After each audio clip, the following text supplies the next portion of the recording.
Now, morning. Now, if you're in year 11 to 13, you're sick of seeing this face over the last few weeks. For those of you in year 10 and below, you might be thinking, who is this bloke?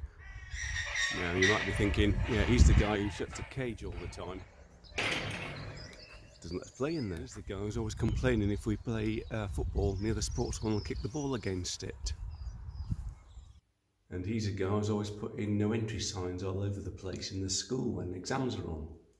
He tells us to be quiet when we're just trying to get a drink. Yeah, and so that's me. And I make no apologies for trying to keep you quiet around the place, because I'm Mr. Maloney, I'm the exams officer, and that means in charge of exams. And one of the things I want to do is, when you're doing your exams here in the sports hall or around the school in lots of different rooms, is my priorities for those in the exams. So I'm always trying to keep it so that they can keep focused and they're not disturbed by untoward noises and stuff going on outside.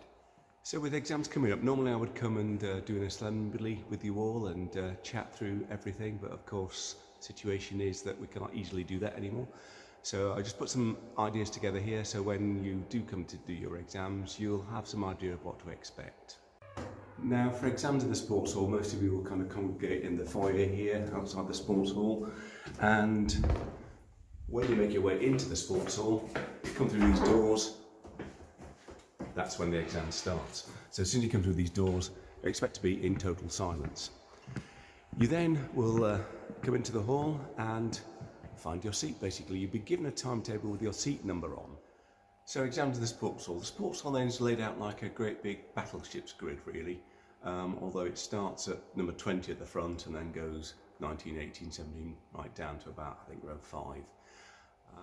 Okay, so you come into the sports hall in absolute silence, you find your seat and you sit down. If you have any questions, you sit in your seat and you put your hand up, and somebody, one of the invigilators or myself, will come round and answer your questions. So what do you need to bring to the exams with you? Well, a pencil case, and it has to be transparent. If you haven't got a transparent pencil case, don't worry, just get a plastic bag to put your things in for the duration.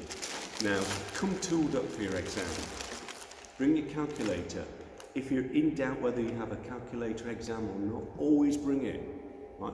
If we don't need it, say it's a maths non-calculator exam, we can just put it down on the floor next to us. So the rule of thumb is always bring your calculator. Make sure you've got enough pens and pencils, rulers, protractors, all the stuff you may need for your exams.